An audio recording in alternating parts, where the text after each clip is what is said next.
இந்த பொண்ணுமே வேலை முடிச்சிட்டு வருகையில அங்க உட்காந்துட்டு இருக்க திருநங்கைகளை அவங்க கிட்ட பேச இவ்வளவு முயற்சி பண்றாங்க. ஆனா இவளுமே அவாய்ட் பண்ணிட்டு போயிட்டு இருப்பா. அப்படியே நாட்கள் கடந்து போக இவளே போய் அவங்க கிட்ட பேச ஆரம்பிச்சு சகஜமா பழக ஆரம்பிச்சிடறா. இப்படியே போயிட்டு இருக்க ஒரு நாள் அவளுக்கு ரொம்ப உடம்பு சரியாம போயிடுது. அதுவும் எப்படின்னா காதுக்குள்ள ஒரு விதமான இறைச்சல் கேட்கறது, ஏதோ பயங்கரமான சத்தம் கேட்கறது அப்படின்ட்டு ஏதோ ஒண்ணு அந்த பொண்ணு பயங்கரமா டிஸ்டர்ப் பண்ணிட்டு இருக்கு. அந்த பொண்ணுமே இதுக்கெல்லாம் என்ன பண்றதுன்னு தெரியாம நைட்டு ஃபுல்லா தெருவுல சுத்துறது, பார்க்ல படுத்து தூங்குறதுன்னு இப்படியெல்லாம் இருக்க எப்படி ஒரு வழியா அந்த பொண்ணோட ஹஸ்பண்டுக்குமே அந்த பொண்ணு மேல ஒரு பரிதாபம் வந்துருச்சு போல. அவரே வந்து தானா வந்து பேசுறாரு. என்னாச்சு, உனக்குமே உடம்பு சரியில்லையா? கல்யாணம் ஆகி வந்ததை விட இப்ப ரொம்பவே அழைச்சு போயிருக்க, சரியா சாப்பிடுறியா இல்லையா அப்படின்னு கேட்டு சாப்பாடுமே வாங்கிட்டு வந்து கொடுக்குறாரு. அந்த பொண்ணுமே அதை சாப்பிட ட்ரை பண்ணுது. ஆனா அந்த பொண்ணுக்கு தான் சாப்பிட ஒத்துக்க மாட்டேங்குது. உடனே வாமிட் பண்ணிடுறா. ஹஸ்பண்டுமே உனக்கு என்ன பிரச்சனையா, உனக்கு இந்த மாதிரி நடக்குதுன்னு கேட்டு பாக்குறாரு. ஆனா அந்த பொண்ணுக்குமே என்ன நடக்குதுன்னு அவளுக்கே தெரியல. ஒரு நாள் அவளுமே வேலையை முடிச்சிட்டு கிளம்பையில காதல் கேட்கற சவுண்டுமே ரொம்பவே அதிகமாயிடுது. அதுல அந்த பொண்ணு என்ன யோசிச்சுட்டு இருக்கான்னு தெரியாம தெரு வழியா நடந்துட்டு வரையில எதிர வர ஒரு ஆட்டை புடிச்சு கடிச்சு அதோட ரத்தத்தையுமே குடிச்சிடுது. கொலை பசில இருந்த இவளுக்குமே அந்த ஆட்டு ரத்தத்தை குடிச்சதுக்கு அப்புறம் தான் பசி அடங்கிருக்கு. உடனே தான் என்ன பண்றது அவளுக்கே புரியாம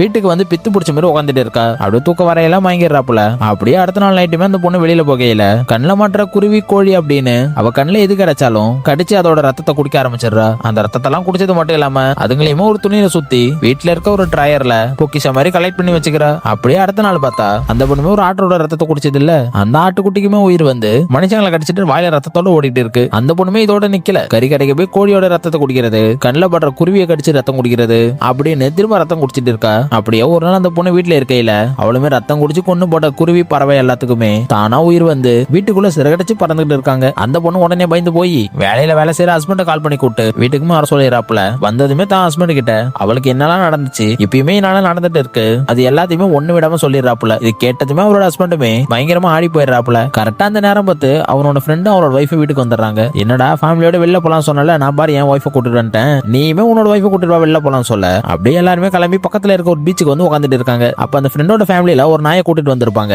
அந்த நாயை பார்த்த உடனே அவருமே தன்னோட கைவரிசையை காட்ட ஆரம்பிச்சிடறா. அந்த நாயுமே கொண்டு போட்டு ஒண்ணுமே தெரியாத ஹஸ்பண்ட கூட்டிட்டு வந்து கொஞ்சம் கொஞ்சமா க்ளோஸ் ஆக ட்ரை பண்ணிட்டு இருக்கா. அவனுமே இவளோட நிலைமையை புரிஞ்சுக்கிட்டு சப்போர்ட்டிவா இருக்கா போல. அந்த டே ஃபுல்லாமே அவங்களுக்கு ரொம்ப ஸ்பெஷலா இருக்கு. அந்த பொண்ணுமே தான் ஹஸ்பண்ட் கிட்ட ஆசையா பஞ்சு முட்டாய் கேட்க தான் ஒய்ஃப் பஞ்சு முட்டையை மொத வாட்டி கேட்டிருக்கான்றதுனால அவனுமே பஞ்சு முட்டையை வாங்கிட்டு வந்து ட்ரெயின்ல வந்து ஏறதுக்குள்ள ட்ரெயினுமே அங்கிருந்து போயிடுது. அவனுமே அந்த பொண்ணு இறங்குற ஸ்டேஷன் வரையுமே வேகமா ஓடி வந்து அந்த பஞ்சு முட்டையுமே கொண்டு வந்து தரான். இப்ப ரெண்டு பேருமே ஒருத்தர் மேல ஒருத்தர் லவ் வந்துருது. ஒரு வழியா அன்னைக்கு நைட்டுமே எல்லாமே சிறப்பா முடிஞ்சிருது.